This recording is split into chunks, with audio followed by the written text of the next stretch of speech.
أعوذ بالله من الشيطان الرجيم. بسم الله الرحمن الرحيم.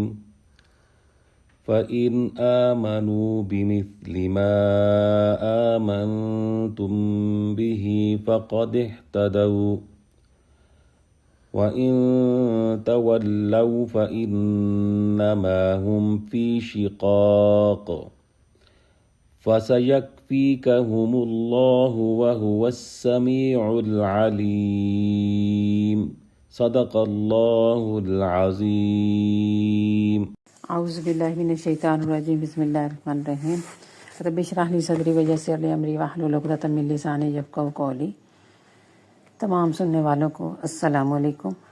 اللہ تبارک و تعالیٰ کے کرم اور فضل سے، اس کی دی ہوئی توفیق سے ابھی جو آپ نے تلاوت سماعت فرمائی آیت مبارکہ کی، اسی کا ترجمہ جانتے ہیں کہ فَإِن بس اگر آمنو وہ ایمان لائے، بے مثلی جیسے ما امن تم ایمان لائے، بھی ہی اس پر فقد تو فقد اہتدوا وہ ہدایت پا جائیں گے.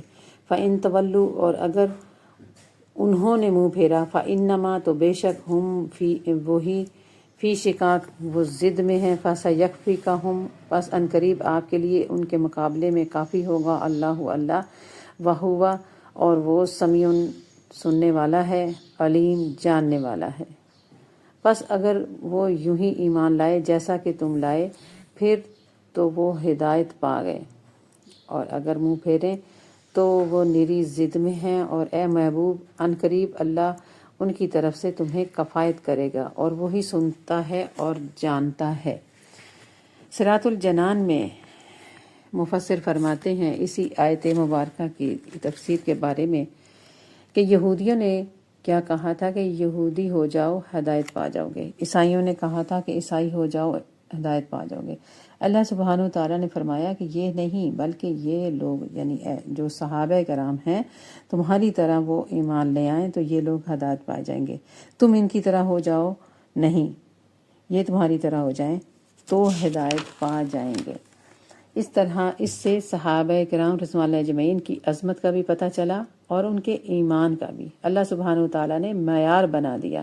صحابہ کرام رضوان اللہ اجمعین جو ایمان لائے، آقا کریم صلی اللہ علیہ وآلہ وسلم پر جانیں قربان کی، جو مال قربان کیا، اور آپ صلی اللہ علیہ وآلہ وسلم کی بارگاہ اقدس میں جو ہر وقت کھڑے رہتے تھے اور آپ صلی اللہ علیہ وآلہ وسلم کے ہر حکم پر سر جھکا دیتے تھے. فرمایا کہ یہ لوگ اے صحابہ تمہاری طرح ہو جائیں تو ان کو ہدایت مل جائے گی. تو یہ صحابہ کرام کی عظمت بھی واضح ہوئی، اور اس کے ساتھ ایمان کا معیار کا بھی پتہ چلتا ہے. لہٰذا جو صحابہ کے ایمان سے ہٹ کے چلے گا، جو کہے گا معاذ اللہ کہ صحابہ ہی گمراہ تھے، معاذ اللہ، تو اس کا مطلب یہ ہوا کہ وہ ہے ہی دوسری لائن پر کھڑا ہوا، وہ ایمان والی لائن میں ہی نہیں ہے. کیونکہ نبی مکرم صلی اللہ علیہ وآلہ وسلم کی محبت میں رہنے والے بھی اگر ہدایت پر نہیں رہے تو پھر دوسرا کون ہوگا جس کا ماننے والے ہدایت پر آ جائیں. نبی کریم صلی اللہ علیہ وآلہ وسلم نے 23 سال تک جن کی تربیت فرمائی اور اس کا یہ نتیجہ نکلے کہ سارے گمراہ ہو جائیں، معاذ اللہ، ایسا کیسے ہو سکتا ہے؟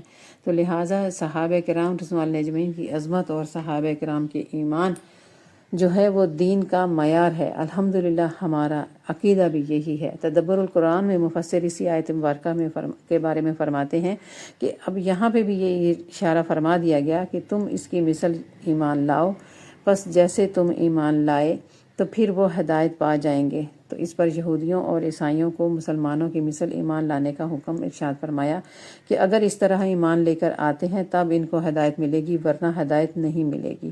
اور کوئی منہ پھیرتا ہے تو وہ پھر ضد میں ہے. اللہ سبحانہ وتعالیٰ نے انہیں یہ بھی خبر دے دی کہ عنقریب آپ کو یعنی نبی کریم صلی اللہ علیہ وآلہ وسلم کو ان یہود و نصارہ کے مقابلے میں کافی ہو جائے گا.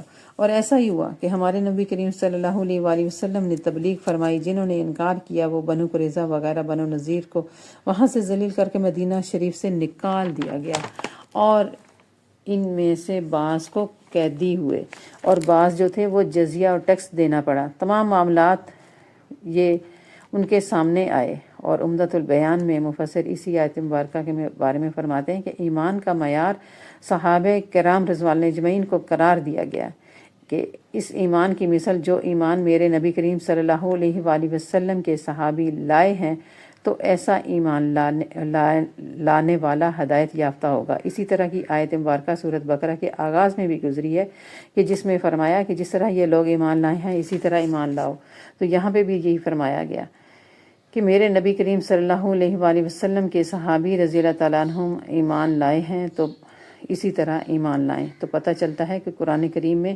صحابہ کرام رضوان اللہ اجمعین کا ایمان بار بار معیار اور ترازو کے طور پر ذکر آ رہا ہے۔ جس کو اس پر اعتراض ہے وہ صحابہ کے دشمن نہیں، وہ دراصل نبی پاک صلی اللہ علیہ وآلہ وسلم کے دشمن ہے۔ تو سارے کا سارا دین تمہارے پاس کیسے پہنچا؟ یہ بھی تو ایک سوال ہے نا، کہ پھر سارا دین ہمارے پاس کیسے پہنچا، آج کے دور میں کیسے پہنچا؟ تو اللہ تبارک و تعالیٰ ہمیں حق بولنے، حق سننے اور حق سمجھنے کی توفیق عطا فرمائے۔ وما علینا الا البلاغ۔ صدق اللہ العظیم۔